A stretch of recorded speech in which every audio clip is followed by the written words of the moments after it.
Hey guys, welcome back to my channel. And today's video is when you're their rival but they find you injured. Please don't forget to subscribe, like, and share, and let's get going. The cold, damp stone pressed against your cheek, the grit and grime and nasty texture that he barely registered. The world was a canvas of muted sounds and fuzzy edges, dominated by a searing ache in your side and the slow, steady drip of blood onto the pavement. You were fading, consciousness a fragile thread about to snap. You hadn't even managed to put up a decent fight. And the shame of it was almost as painful as the internal bleeding that you suspected you had. A sudden sound, not an explosion, not a fight, but heavy, urgent footsteps, jarred your senses. You felt a shadow fall over you, blocking the weak light of the street lamp. You tried to force your eyes open, to raise your head, but the effort sent a spike of nausea through you. What the? The voice was a low growl, instantly recognizable, although stripped of its usual explosive volume. Bakugo. A sharp intake of breath followed. Closer now. Kirishima. Man, holy crap. You felt two presences kneel beside you, their combined energy a sudden, jarring reality check. Hey man, look at me. Bakugo's demand was firm, and his hand, careful, surprisingly careful, brushed against your cheek to try and turn your head. You managed a weak guttural sound that might have been a defiance or just a cough. You felt the warm, sticky flow of blood trailing down your side. Kirishima's voice was laced with pure panic. She's bleeding very badly. Bakugo, look at her side. Her quirk. It looks like she tried to stop it, but it's not working right. I can see that, shitty hair. Don't state the obvious. Bakugo snapped, but his attention was fully focused on your wretched breathing. He gently pushed your tattered jacket aside to reveal the deep wound. Damn it. Who did this, Wayan? Tell me. You couldn't. The words were trapped behind a throat that felt swollen and dry. You just managed to shake your head slightly. Kirishima, always pragmatic in a crisis, was already pulling out his phone. I'm calling for emergency pro-hero backup and an ambulance right now. We can't move her like this. He was speaking rapidly into the phone then, his voice hushed but efficient. Bakugo swore under his breath, leaning closer to you, his intense crimson eyes burned into yours, trying to pull you back from the brink of unconsciousness. Don't you dare close your eyes, you stubborn idiot. You hear me? You think you're going to lose to some no-name punk and just quit. You're my damn rival. You don't get to check out yet. His words, harsh and loud, were the only things piercing the thick fog surrounding your mind. They were a challenge, a lifeline wrapped in insults. Kirishima finished his call, shoving the phone away. He looked at Bakugo, his expression grim. They're 5 minutes out. We need to stabilize the bleeding. Bakugo didn't wait. He tore a strip of fabric from the least damaged part of your costume sleeve, the move surprisingly gentle. Hold this, he ordered, pressing the makeshift bandage hard against your gash, his hand trembling slightly with controlled adrenaline. The sudden pressure made you cry out, a raw, uncontrolled sound. I know it hurts. Bakugo's jaw was clenched. Tough it out, damn it. You've taken worse hits, haven't you, Mayan? Look at me. Stay awake.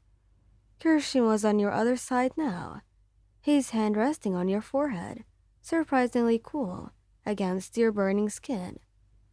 You're doing great. Wayan, just stay with us. We're right here. He murmured, his voice steady, comforting anchor that complemented Bakugo's fury and distance. You're too strong to let this be the end of you, right? He focused on their faces, the distinct mixture of fury and fear, and Bakugo's eyes, the deep-seated concern and reassurance and Kirishima's. Their presence, this strange, unexpected alliance, over your broken body was the only thing keeping the darkness at bay.